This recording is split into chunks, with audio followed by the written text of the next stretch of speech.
Shawn Clement here from the Richmond Hill Golf Learning Center, and I have a fabulous little visual and analogy for all you beginners out there who are really struggling with the perception of impact.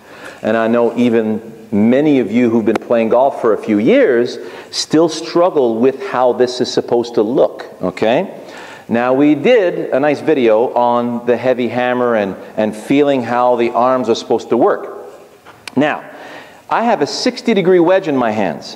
When I go down into my position here to hammer against the door frame, if I had a normal hammer, there would be 0 degrees of loft or even slightly de-lofted as the hammer goes into the door frame. So really pinch the ball up against the door frame. But with 60 degrees of loft, when I come down into the shot using the weight of my arm club unit, see how the weight shifts? My hands are naturally leading into there. Boom.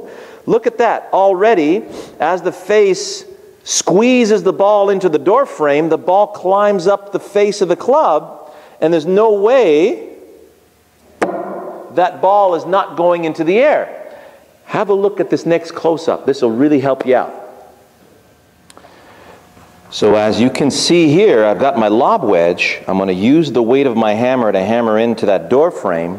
Here it comes. So notice how the shaft is leaning forward because my hands are leading that in there, and then the club catches the ball, squeezes against the door frame. Notice what happens to the golf ball. It's forced upwards, isn't it? So it isn't your job to lift that ball into the air. That's the hammer face's job. Boom, look at that, how it squeezes right up, okay?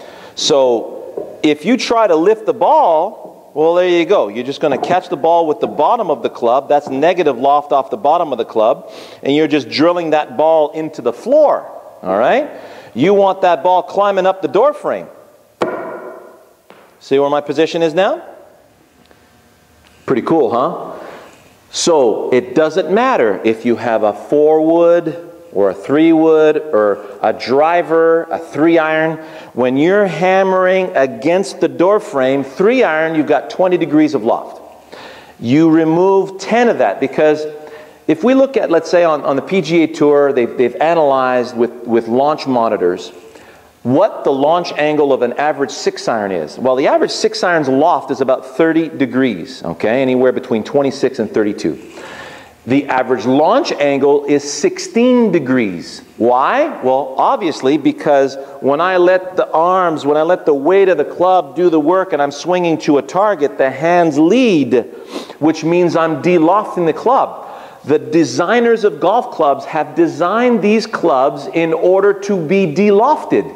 What puts the ball in the air is the spin on the ball. So the 6-irons got 6,000 to 7,000 RPM of spin, which is going to make it balloon up and go straight down. Whereas the driver, coming in at 12, let's say 11 to 14 degrees of loft, not very far off the 6-iron, is it? Well, the driver is hitting a lot more on the upswing with way less spin, 2,500 to 3,000 RPM. So the ball launches almost on the same angle as a 6-iron, but stays out toward the target. There's no spin to make it balloon up. So 3-iron has about 10 degrees of loft, less than the driver at the moment of impact, but then has more spin, closer to 4,500 RPM, so it's going to allow the ball to rise, and when it falls, it will roll less than with the driver. Starting to make sense now? All right? So enjoy this little tidbit. I know it's going to help you out. Let's talk about this on the forum. Go ahead and give me some comments, and we'll see you in the next segment. Talk to you later.